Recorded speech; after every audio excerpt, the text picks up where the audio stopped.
Almighty Allah will warn us that don't wait until you are near the limit. It's far, far better for you not even to move close to the limit. Now tell me, if you are not close to the limit, will you ever cross it? If you are not near that line, red line, is it possible for you to mistakenly cross it? It is not. Stop deceiving yourself. A lot of people will commit sins. They will say, oh, Allah is shaitan. Oh, Allah, I didn't know. You knew by moving close to the line. And Almighty Allah is telling you, do not even move close. فَلَا تَقْرَبُوهَا. If we have heeded this lesson, we will save ourselves. Do not even move close. In moving close to the line, there is possibility. There is high tendency of mistakenly crossing it. And if you cross it, you are in trouble. So why not just listening to the warning of your Creator by not moving close to the line? I said it is not only in this verse that Almighty Allah is mercifully telling us this. In some other verses like that. Look at when Almighty Allah intends to warn us not to commit adultery or fornication. In the same way, the expression is similar. فَلَا تَقْرَبُوا الزِّنَا. لَا تَقْرَبُوا. Do not move close near zina. The intention is for you not to commit zina. No doubt about that. The intention is for you not to commit zina. But out of the mercy, the kindness of Almighty Allah, is even advising us that, no, look, it's better for you not to even move close. Because if you move close, there may be tendency, there may be temptation, there may be inducement for you to cross the line. So the lesson we are taking from these, dear listeners, Muslims, brothers and sisters, is that please let us heed this call.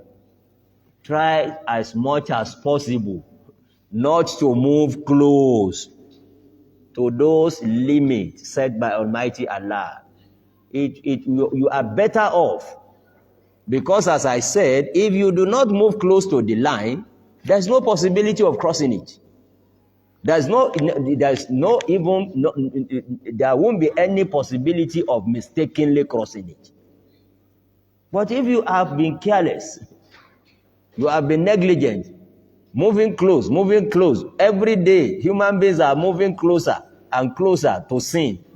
Then when you commit the sin, you will now be blaming Shaitan.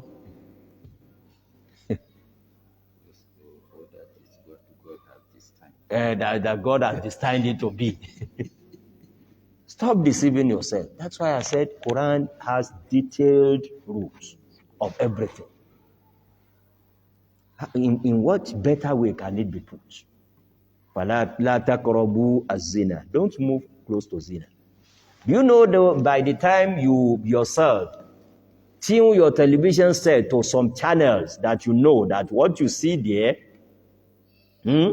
will induce you to have illicit sexual intercourse. Don't you know that you are moving close? By the time you allow your eyes to be looking at ladies moving naked or half naked, don't you know that you are moving close? Close your eyes, lower your gaze. Al-Quran tells you that. فَلَا تَقْرَبُوهَا. Do not move close.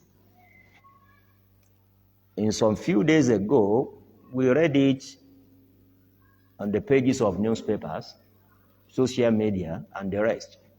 Nigerians shouting, complaining about a video clip. A clear display of high level, the highest level of immorality in our land. Boys, girls of 13, 12, 14 years old engaging in illicit sex. Then we started complaining. We have already moved close. That is why it is easy for them to cross the line.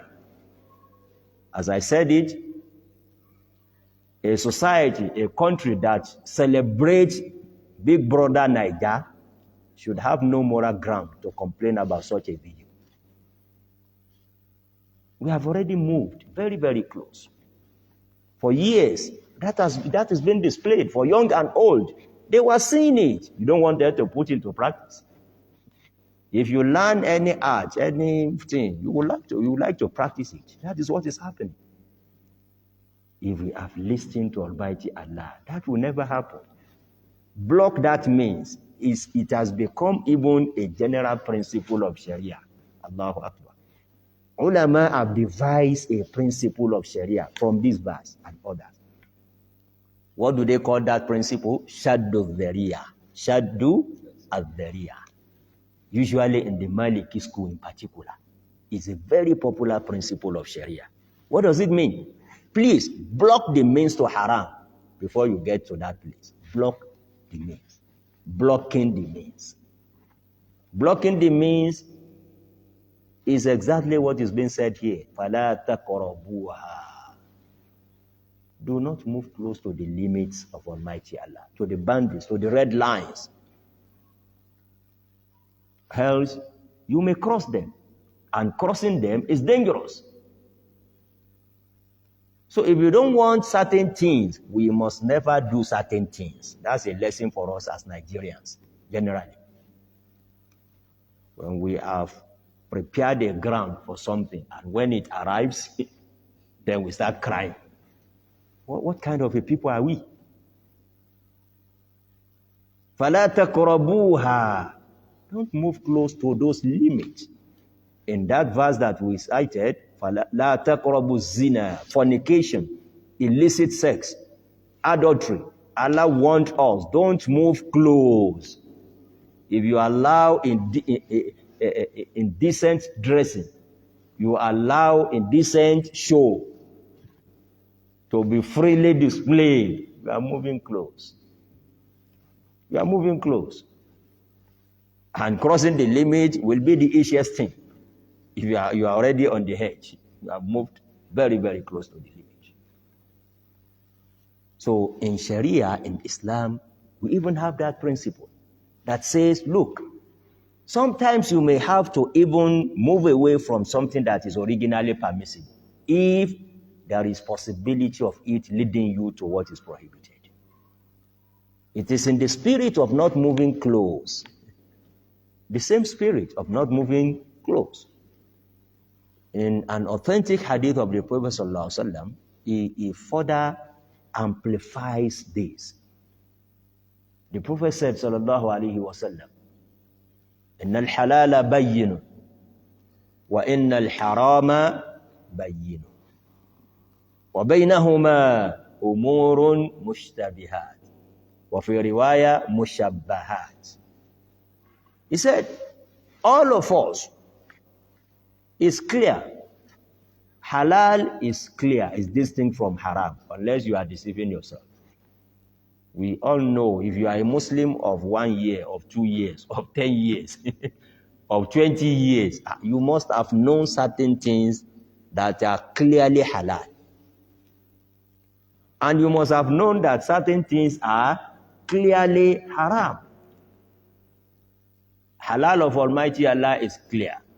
Haram of Almighty Allah is also clear. But as I always say, Islam is a religion that identifies with you as a human being. It doesn't treat you as an angel. It talks to your nature, identifies your weakness, but gives you the solution to your problem. Set for you what could be precursors, what could be signals for you before you get to the danger zone. Unless if you are reckless, you are negligent, you are careless, you cross all those warnings, all those precursors, then you move in. In this hadith, identifying with the nature of human beings, the Prophet said it clearly. Yet, halal is always clear. Haram is always clear. But to some people, to many, even in this hadith, he said, kafirun, to many, there will be gray areas. There will be gray areas. What do we mean by gray areas? Not too white and not too black. Not too clear. Is it halal? Is it haram? We have issues like that. Then what do you do in such a case? Fala taqrabuha. That is the solution. Halal, move, in fact, run to halal. Haram, run away from haram. Because it is clear. This is what Allah wants. This is what He doesn't want. But the Prophet is telling us clearly, identifying, recognizing our nature as human beings.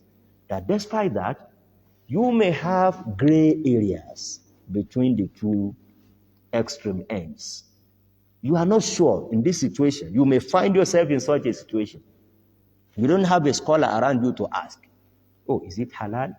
Is it haram? You are in doubt. What do? You commit the act, then ask? That's recklessness. The answer, the solution is فَلَا تَقْرَبُوهَا. Don't move close. The Prophet in this hadith said, فَمَنِ اتَّقَ الشُّبُهَاتِ وَقَدْ اسْتَبْرَأَ لِدِينِهِ وَعِرْضِهِ. If you want to preserve, you want to save, you want to protect your religion and your dignity as a human being.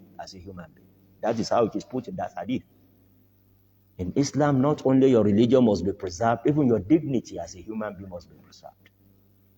Then to preserve the two, when you are in doubt, the solution for you is to wait, not to move closer.